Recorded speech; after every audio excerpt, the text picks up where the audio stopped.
Don't let things grind you down.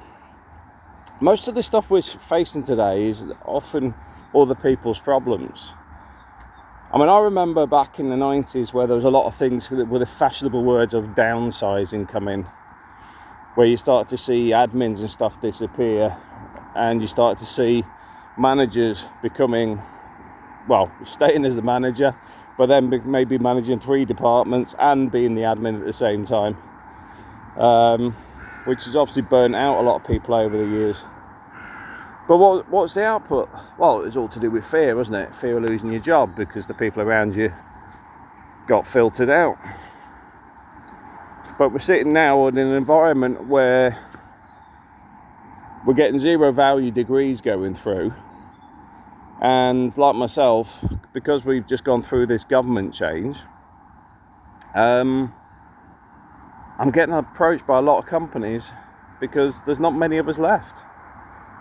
You know, it's like I heard in a meeting a few months back, we're the thinkers, they're the doers. And you're like, how arrogant is that? Firstly, you're not a thinker.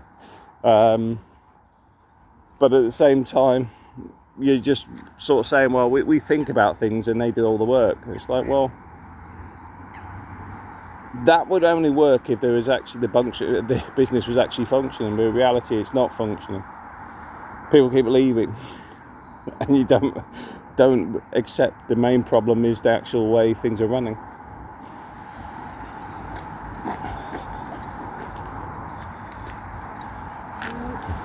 Come on.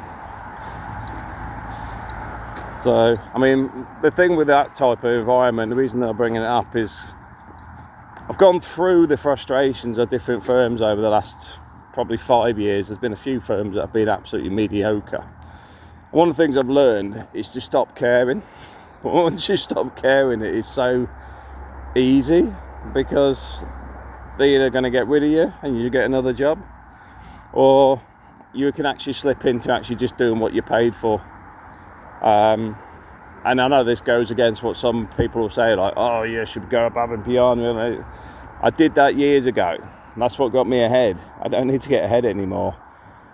I mean, my only option at the minute to go up the ladder is actually to move to a director's role, and I'm actually contemplating whether I even want it anymore. The reason being is for the salary increase with the taxes in the UK, with the sacrifice of time, it's not really worth it anymore. It's just one of those things, you know, you sit there and go, well, hang on a minute. So I get that, and I increase I double my hours. It's like recently I was offered a job which is paying a lot more internationally. I think I'm going to turn it down.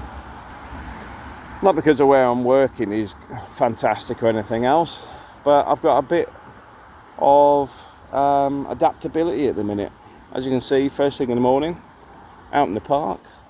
Later on this afternoon, I'll be back in the park once I've done a few hours of spreadsheets and numb my brain for a bit. But my work's getting done. I'm working a 40-hour week instead of an 80 to 120-hour week. And this is the point, guys. You need to adapt. If you're in an industry where you hate your job, you're in an industry where you can't create time for yourself, if you're in an industry where you can't see a future or point to it, then you're probably in the wrong industry. Because I get the changes. I mean, myself, when I was younger, I craved it. I like working abroad. I went over to Oman, been over to Qatar, I've been over to Abu Dhabi. Love it. Now, I'd rather be home in my own bed with my wife at night rather than a hotel somewhere on the planet miles away and just talking on Skype or Messenger these days. Your priorities change.